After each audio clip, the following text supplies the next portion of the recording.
Laissez-moi vous raconter une histoire. Quand j'avais 17 ans, j'avais l'habitude de faire du babysitting pour rendre service à ma tante. Quand elle sortait ou travaillait de nuit, je gardais ma cousine le temps de la soirée pour me faire de l'argent de poche facilement. Un soir, ma tante avait un dîner entre amis. Elle m'a dit qu'elle allait rentrer vers minuit, mais elle ne m'a pas donné plus de détails que cela. De toute façon, j'avais son numéro si j'avais besoin de la contacter. Et heureusement, car sans cela, la soirée se serait sûrement passée différemment.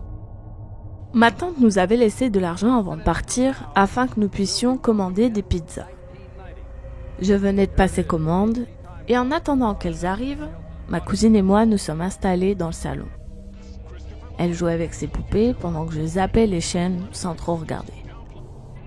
À peine 10 minutes après avoir commandé, quelqu'un a toqué à la porte. C'était étrange que le livreur fasse si vite. Mais comme j'étais chez ma tante, j'ai demandé à ma cousine si quelqu'un devait passer à la maison ce soir. Non, je crois pas.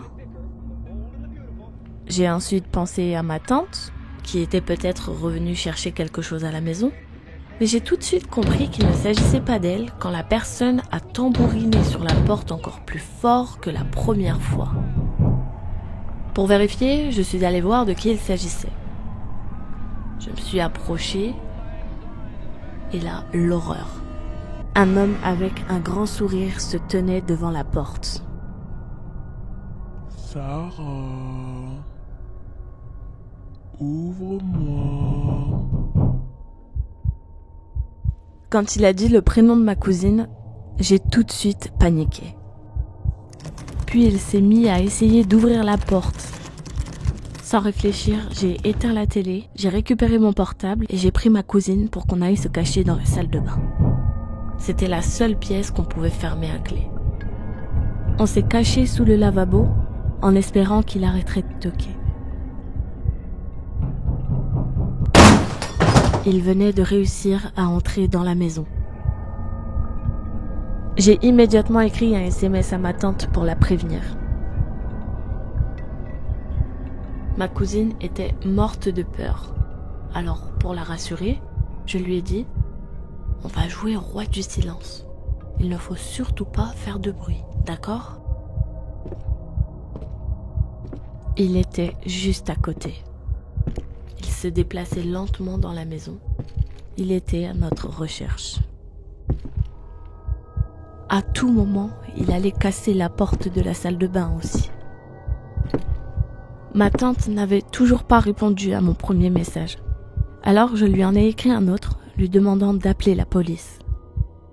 Mais au moment où j'ai relevé la tête, j'ai vu ses pieds juste en bas de la porte. En y repensant, je pense qu'il savait qu'on était dans la salle de bain. Mais il n'a pas ouvert la porte. Il s'est échappé juste avant de nous attraper, car on a entendu des sirènes de police. Les renforts étaient enfin arrivés. On est sortis de la salle de bain et nous sommes partis vérifier. Il venait de s'échapper. Ma tante était revenue avec 2 policiers. Malheureusement, ils n'ont pas réussi à retrouver l'individu. Il avait volé quelques-unes de nos affaires, mais nous étions saines et sauves. C'était le plus important. Nous avons découvert quelques jours plus tard que l'homme rôdait devant l'école de ma cousine. C'est pour ça qu'il connaissait son prénom. Il était à la recherche d'enfants à kidnapper dans le coin. Il n'en était pas à son premier coup d'essai. Il était actuellement recherché par la police. À quelques rues de chez ma tante, une petite fille a mystérieusement disparu de son lit dans la nuit. Il était le suspect principal, puisque plusieurs voisins l'avaient déjà vu rôder dans les parages. Et ce que nous avons vécu a confirmé sa culpabilité. On venait donc d'échapper à un kidnapping.